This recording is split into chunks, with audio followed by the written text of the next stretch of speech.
خالہ کے ارادے مجھے کچھ سمجھا تو رہے تھے، لیکن میرا بچپنا وہ سمجھ نہیں رہا تھا۔ وقت گزرتا گیا، میں نے ہسبینڈ کو بڑے دل سے ویلکم کیا۔ میں نے ان کے لیے بریانی بنائی، قورمہ بنایا، لذیذ کھیر بنائی۔ میں نے ان کے پسند کے کپڑے پہنے۔ میں بیبی پنک کلر کے سوٹ میں بہت ہی پیاری لگ رہی تھی۔ میرے لمبے لمبے بال تھے۔ میں نے ہلکا ہلکا میک اپ کیا۔ شام کا ٹائم تھا، گاڑی کی آواز آئی۔ میں دوڑ کے گیٹ کی طرف گئی۔ میری ساس اور میرا جیٹھ ان کو لینے گئے ہوئے تھے۔ خالہ نے کہا کہ ہم نے تمہیں ساتھ نہیں لے جانا، وہ بڑا نقصان کر کے واپس آ رہا ہے۔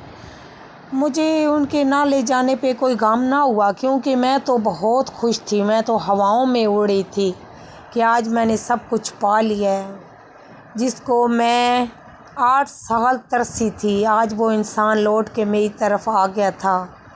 وہ میرے لیے لاکھوں کا نقصان کر کے واپس آئے تھے۔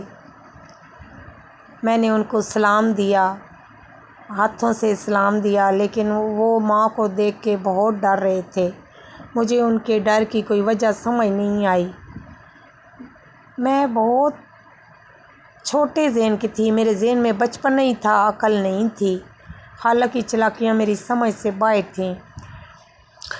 حکم ہوا کہ کھانا لگاؤ۔ میں نے کھانا لگایا۔ کھانا میں بہت اچھا بناتی تھی۔ شامی کباب، بریانی، قورمہ، لذیذ کھیر، ریشن سیلڈ، میں نے بوتل چائے، سارا کچھ دسترخوان لگایا۔ میری نندیں بھی بہت چالاک تھیں، وہ بھی دو نندیں تھیں، دونوں آئی ہوئی تھیں۔ کھانا سب نے کھایا۔ میں بہت خوش تھی۔ شام 8 بجے میں اپنے کمرے میں چلی گئی کہ ابھی میرے ہسبینڈ میرے کمرے میں آئیں گے، ہم خوب باتیں کریں گے۔ میں بہت خوش تھی، لیکن خالہ کی چالاکیاں، خالہ نے ان کو ایسا کچھ ڈرایا کہ وہ کمرے میں نہ آئے۔ میں انتظار کرتی رہی۔ 10 بج گئے۔ میں خالہ کے کمرے میں گئی۔ ان کا نام جلیل تھا، لیکن میں پیار سے جے کہتی تھی۔ میں نے کہا آپ نے جے کمرے میں نہیں آنا، تو کہتے ہیں نہیں، آج میں اپنی امی کے پاس سو جاؤں گا، تم سو جاؤ۔ میں منہ بنا کر اپنے کمرے میں چلی گئی۔ میں ساری رات روتی رہی، لیکن صبح اٹھ کے پھر وہی روٹین، ناشتہ بنایا، گھر کی صفائی کی۔ ان کو دیکھ کے خوش ہو گئی۔ میں ایسی لڑکی تھی کہ میں ان کو دیکھ کے خوش ہو جاتی تھی، لیکن وہ بہت پریشان تھے۔ ماں کی باتوں نے ان کو بڑا پریشان کیا ہوا تھا۔ وہ صبح ہی تیار ہو کے چلے گئے۔ میں سارا دن انتظار کرتی رہی، لیکن وہ گھر نہ آئے۔ شام کو میں نے فون کیا، فون اٹینڈ نہیں کیا۔ پھر میں نے رات کو 10 بجے فون کیا تو پوچھتے ہیں کہ امی سو گئی ہیں؟ میں نے کہا جی امی سو گئی ہیں۔ تو کہتے ہیں اچھا گیٹ کھولو، میں آ رہا ہوں۔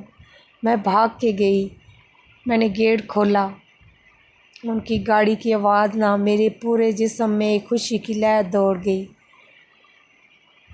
وہ چپ کر کے دبے قدموں سے اپنے کمرے میں آ گئے۔ خالہ سوئی ہوئی تھیں، وہ میرے پاس بیٹھ گئے۔ میں نے ان سے پوچھا، وہ کمپیوٹر چلاتے تھے، وہ اپنے کمپیوٹر پہ بیٹھ گئے، تو میں نے پوچھا کہ آپ کیوں آئے ہیں؟ کہتے ہیں تمہارے لیے آیا ہوں، زندگی تو تمہارے ساتھ ہے۔ میں بہت خوش ہوئی۔ میں سو گئی۔ صبح اٹھی تو خالہ کا موڈ دن بدن خراب ہو رہا تھا، لیکن جلیل بہت پریشان تھے۔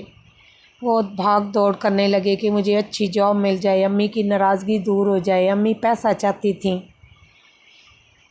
ان کی بھاگ دوڑ کامیابی میں بدل گئی۔ ان کو بہت اچھی نوکری مل گئی، پینٹ والی فیکٹری میں۔ سٹارٹنگ بہت اچھی پے تھی۔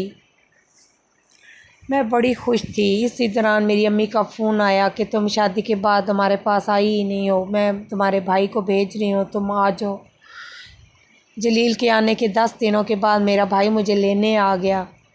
جلیل بہت اداس تھے کہ تم نہ جاؤ، لیکن مکھلاوے کی ایک رسم ہوتی ہے۔